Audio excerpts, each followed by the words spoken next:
2월 7일 38일차 365 대화를 위한 성경 통독 시간입니다.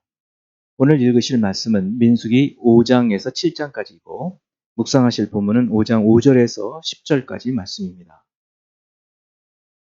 오늘 본문의 개요입니다. 민수기 5, 6장은 배치가 완료된 하나님의 군대가 된 이스라엘 진영이 거룩하게 유지되는 데 필요한 법규를 다루고 있습니다.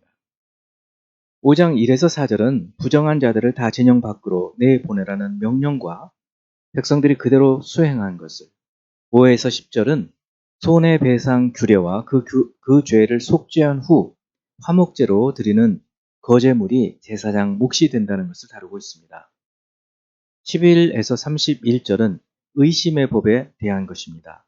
이 법은 성적인 성결이 가정과 공동체에 얼마나 중요한 것인지 가르쳐 줍니다. 6장 1에서 12절은 나실인 서원 규례를, 13에서 21절은 나실인 서원 기간을 마친 후에 행할 것을, 22에서 27절은 구약의 제사장 축도를 말하고 있습니다. 평생 나실인으로 삶을 드리거나 일정한 기간만 드려진 사람들이 있었습니다. 사도 바울도 나실인 서원을 마치고 머리를 깎은 것을 볼 때 하나님께 한 약속은 신약 시대에도 지켜야 한다는 것을 보여주고 있습니다. 구약의 축도 내용은 하나님의 지키심과 은혜와 평강을 내용으로 하고 있습니다. 은혜와 평강을 구하는 것은 모든 신약 사도들의 서신에 공통된 내용입니다. 은혜는 값없이 주시는 사랑이요, 평강은 몸과 마음과 영적, 관계적 평안 모든 것을 말하는 것입니다. 7장은 신의 광야에서 성막을 완공하고 기름을 발라 거룩하게 한 후 각 지파가 예배에 사용할 헌물을 드리는 것을 다루고 있습니다. 11절에서 11절은 각 지파의 지휘관들이 드릴 헌물과 그 헌물을 레위인에게 분배한 것을, 12에서 83절은 유다, 이사갈, 스불론, 루벤, 시몬, 갓, 에브라임, 므낫세, 베냐민, 단, 아셀, 납달리 지파의 순서로 12일 동안 예물을 드린 것을 말합니다. 84에서 88절은 드린 번제단 예물 전체를, 89절은 모세가 증거계 위, 속죄소 위의 두 그룹 사이에서 말씀하시는 목소리를 들은 것을 기록하고 있습니다. 은 접시는 130세겔, 약 1.3kg, 은 사발은 70세겔, 약 700g이고, 금 그릇은 10세겔, 약 100g이었습니다. 이제 예수 그리스도를 닮아가고자 하는 우리의 목표를 향한 여행을 위해서 질문하고 대답하는 시간을 갖습니다. 첫째, 민수기 5장 3절. 남녀를 막론하고 다 진영 밖으로 내보내요. 그들이 진영을 더럽히게 하지 말라. 내가 그 진영 가운데에 거하느니라 하시매. 왜 하나님은 모든 나병 환자와 유출증이 있는 자와 주검으로 부정하게 된 자를 진영 밖으로 격리시키라고 어떻게 보면 상당히 가혹한 명령을 내리실까요? 오늘날 지금 우리가 겪고 있는 코로나19 팬데믹과 같은 감염병을 생각해 볼 때 지금도 감염병의 격리를 위해서, 감염병을 치료하기 위해서, 또 전염되지 않기 위해서 사용하는 방법이 격리입니다. 일주일간 이 진영에서 격리시킨 후에 환자의 상태를 보고 후속 조치를 취한 것이 이스라엘 전체 공동체를 지키는 가장 좋은 방법으로 하나님께서도 생각하신 것으로 볼 수 있고, 오늘날 우리도 그 방법을 따라서 한다고 볼 수 있습니다. 두 번째, 민수기 5장 11에서 31절의 의심의 법은 여성들에게 지나치게 가혹해 보입니다. 이 엄격한 법을 제정하신 하나님의 의도는 무엇이었다고 생각하십니까? 남자도 마찬가지이겠지만 여성의 순결은 하나님께 대한 신실함을 보여준다. 또 여성의 순결은 가정을 지키는 최후의 보루였기 때문으로 보입니다. 그러나 이스라엘에서도 실제로 오래전부터 이 율법의 적용 범위를 제안했다고 합니다. 호세아 4장 14절에 따라서 성적인 생활에서 순결한 남편들에게만 이 여인들의 의심의 법이 적용됐다고 하고 제2성전 시대부터는 활용되지 않았다고 합니다. 세 번째, 나시린은 단순히 하나님을 향한 열정을 보이거나 하나님께 대한 감사의 표현, 또 특별한 축복이나 이적을 바라는 마음으로 서원했을 때 그 서원한 사람을 나실인으로 불렀습니다.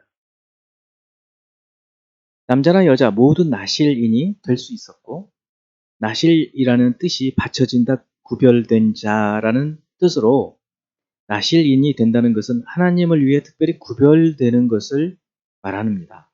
이 나실인의 사례를 성경에서 찾아본다면 누가 있을까요? 삼손 그리고 사무엘, 이들은 평생 나실인이었습니다. 사도 바울 같은 경우는 일시적으로 서원을 하고 나실인으로 자신의 삶을 구별한 경우도 있었음을 볼 수 있습니다. 네 번째, 민수기 7장 1절, 모세가 장막 세우기를 끝내고 그것에 기름을 발라 거룩히 구별하고 또 그 모든 기구와 제단과 그 모든 기물에 기름을 발라 거룩히 구별한 날에 이스라엘 각 지파의 지도자들이 헌물을 드린 때는 언제, 어디서, 그리고 언제 끝납니까? 민수기 7장 1절과 출애굽기 40장 17절을 보면 시내산 광야에서 성막이 완공되고 봉헌되는 날은 출애굽한 이후 1년이 지난 첫째 달, 첫째 날에 시작합니다. 그리고 하루하루 매일매일 12일 동안 12지파가 드리기 때문에 1월 12일에 봉헌이 마쳐집니다. 다섯 번째, 민수기 7장 83절, 89절, 모세가 회막에 들어가서 여호와께 말하려 할 때 증거궤 위 속죄소 위에 있는 두 그룹 사이에서 자기에게 말씀하시는 목소리를 들었으니 여호와께서 그에게 말씀하심이었더라. 여기 여호와께 말하려 할 때에 이 여호와께의 원어는 to him이 아니라 여호와께 그에게라는 to him이 아니라 with him으로 번역하는 것이 원어에 적절하다고 합니다. 어떤 차이가 있을까요? to him이라고 하면 하나님이 일방적으로 모세에게 말씀하신 것으로 생각할 수 있는데 with him이라고 하면 모세와 하나님이 서로 함께 하면서 대화한 것으로 해석할 수가 있습니다. 또 말하려 할 때에 말씀하심이었더라라는 말에 말하다라는 말이 다바르라는 단어를 썼음에서 볼 때 이 다바르는 누구와 지속적으로 대화하다라는 뜻을 가지고 있다는 것을 볼 때 모세와 하나님께서 속죄소 위에서 말씀하실 때 모세와 인격적으로 대화했음을 알 수 있습니다. 또 이것에서 우리의 기도가 우리가 하나님께 말씀을 드리고 하나님께서 우리에게 말씀하시는 것을 잘 듣는 이와 같은 기도가 되어야 한다는 것을 교훈으로 삼을 수 있습니다. 이제 한 구절의 말씀을 묵상하고 교훈으로 삼고 기도하는 시간을 갖습니다.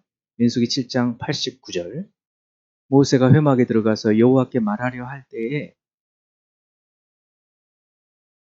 증거궤 위 속죄소 위의 두 그룹 사이에서 자기에게 말씀하시는 목소리를 들었으니 여호와께서 그에게 말씀하심이었더라. 이 말씀은 일방적인 보고 일방적인 명령이 아니라 서로 대화하는, 하브루타하는 그런 관계로 하나님과 모세가 말씀하시고 또 보고하고 질문하고 대답하는 그런 관계였음을 보여주는 한 구절이 되겠습니다. 기도하겠습니다. 오늘날에도 그리스도 예수 이름으로 하나님 앞에 나가게 하시고 하나님께 기도할 때 세미한 음성으로 성령으로 우리에게 말씀하시는 그 하나님, 모세와 말씀하셨던 그 하나님께서 오늘날 우리에게도 말씀하시고 예수께서 제자들과 말씀하신 그 하나님께서 그 말씀으로 우리와도 말씀하시는 것을 믿습니다.